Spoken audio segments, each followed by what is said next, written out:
think back to before you were born, if that's possible, 20 years ago, hardly anybody had a cell phone. 15 years ago, some of you were already born, cell phones were more available, more ubiquitous. 10 years ago, cell phones started being used by the majority of at least North American, European populations, and also being used in what we call the developing world. In the last 5-10 years, they have become so completely ubiquitous, I'm sure none of you can even imagine a world without being constantly connected. It's become a part of your everyday reality, the way you relate to the rest of the world, the people you love, the people you hate, everybody around you. What is really interesting is you are now at a point where connectivity is part of your everyday life, and you're actually at the edge of a new revolution, where from the cell phone, digital technologies, together with all kinds of sensors and actuators and apps and software, are moving from your devices onto your body. So I'm going to talk to you about the fact that wearable technologies are your future. You are poised at the edge of this really, really exciting and really scary technology revolution. What are wearables right now? Most of them are these pieces that you see listed on this slide: belts, a lot of wrist-worn devices, watches, some head-mounted stuff. A lot of them are still aimed at what we call the early adopter. So basically a demographic of mostly male still. It's not a coincidence. I chose a photo of a male athlete. Mostly male, go-getters who want to achieve a better performance, understand their body. They wear devices such as the Nike Fuel Band that track their steps, their movements, their sleep patterns. These devices are being developed not just by sports companies, also by digital computer companies. This is a Microsoft product, or even totally new startups that want to give you a better, deeper understanding of what is happening inside your body and how we can then leverage this biometric information to live a healthier, happier life. Not just devices that track your biometrics, products such as the Apple Watch that was released this year actually are now creating these connections between just biometric wearables and what you guys think of as your everyday reality, right?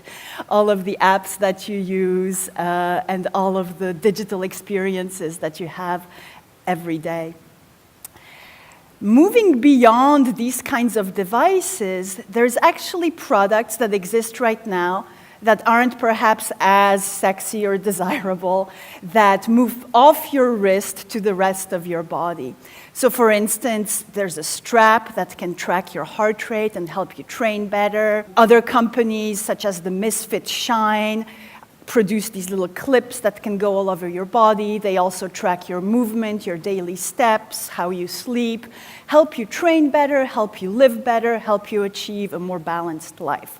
What's really exciting is moving past devices such as these clips and belts and even glasses, there is actually really cool products being developed right now that move onto the rest of your body. So for example, this Polo Tech shirt by Ralph Lauren has all of that same biometric functionality.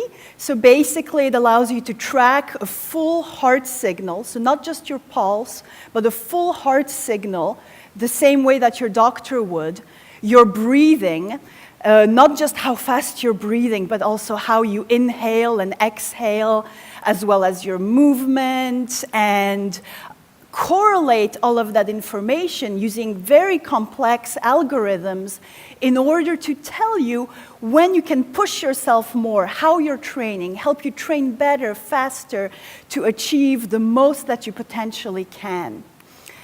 This is a really cool thing because It's actually a product that aims to replace all of these things that we already wear. So instead of having to wear an additional kind of strap or glasses or belts or whatever, we see this technology being integrated into all of the clothes that are in your closet. And using different kinds of apps, different kinds of algorithms allow you to understand your body better, to know how to push yourself to the limit in a healthy and productive way. So you see these are different screens from the app that track your heart, your breathing, your performance, etc. This product was actually developed by a Montreal company called OmSignal, and I've been involved with this company for the last 3.5 years, developing the smart textile side of things. And this is actually part of this revolution that I mentioned to you. Because instead of just designing consumer electronics products, we're moving the technology, the sensors, and the actual engineering into the textiles themselves. So the textiles become smart insofar as the biometric sensing, so all of the different sensors that track your breathing, your heart rate, your movement, your stress, are in the textile itself. This is really amazing because we can leverage, we can use existing technologies. This is a picture of a commercial, industrial, circular knitting machine that's used to make a lot of the shirts that you might be wearing, pantyhose, etc. And by using these existing machines, but integrating new kinds of yarns, so conductive silver yarns, different kinds of high-tech threads, we can actually knit circuits directly into our clothes, directly into our garments. In order to actually produce this, we need expertise from different kinds of scientists and designers. Because this shirt is not just a circuit board. It also does a lot of cool shirt things. So it fits really well. It has antimicrobial properties, so you don't smell bad when you're exercising. The way that it fits on your body helps you actually with your posture, with your breathing, with your general health. And in order to develop this, we need experts from all kinds of different disciplines. So we need experts in threads, experts in textiles, experts in fashion design, electrical engineering, computer science, algorithms, medicine, etc. You get the picture. When I was your age, I already knew I wanted to be both an artist and an engineer. And in fact, when I started my educational career at the university, I couldn't choose. So I started with a degree in mathematics at McGill, and I was learning programming. And I thought, okay, this is cool, but it's not enough. So I actually dropped out in my second year and started a design degree at Concordia. And I did 1 semester, and I was learning really cool things. But again, I felt, okay, that's not enough. So I went back to McGill, and I finished both of them at the same time. So I graduated with a degree in math and a degree in design concurrently. Then I did a whole bunch of other things. I moved to Australia. I worked in research at the university. I went to grad school at the MIT Media Lab. And thinking about how to use my joint education in design and in math and computers, I ended up working in what's called wearable technologies. So eventually I came back to Montreal, and I work in research, and I also teach in the computation arts department. And what we've done in the last 15 years is actually create a degree that would allow you guys to do what I had to do in 2 universities, but to do it in 1. And in fact, there's more and more of these kinds of degrees popping up all over the place. So a lot of you might be already thinking about Cégep, university, and you're thinking, oh my God, why do I have to choose? Why can't I do a bit of art and a bit of science, or a bit of design and a bit of engineering?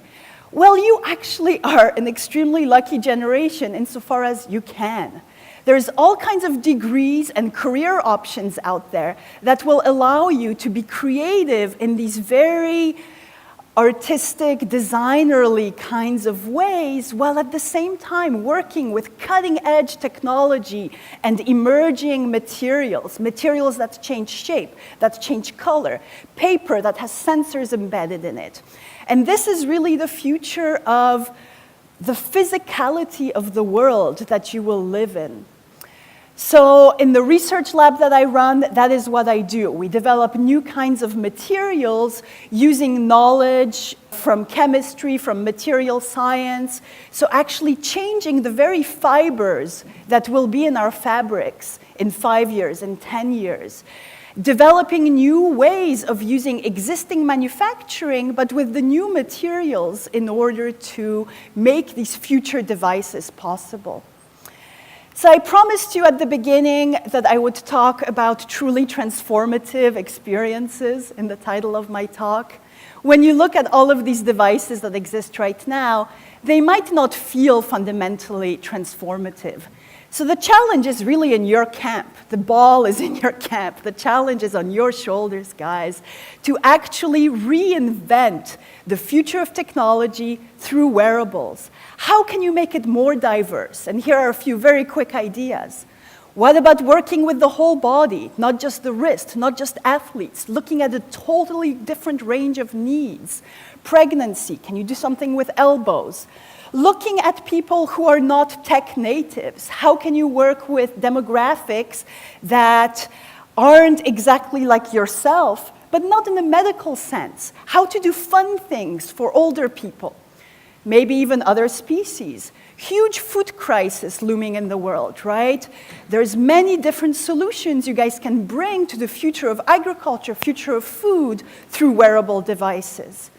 And even bigger issues and needs, refugee populations, all kinds of crises around the world that could perhaps be resolved or at least bettered through wearable technologies.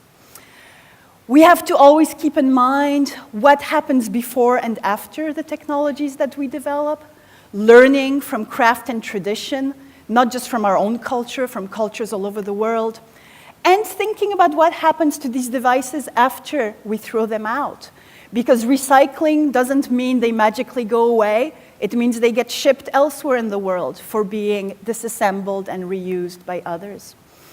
And finally, I just want to leave you with this idea of Maslow's hierarchy of needs.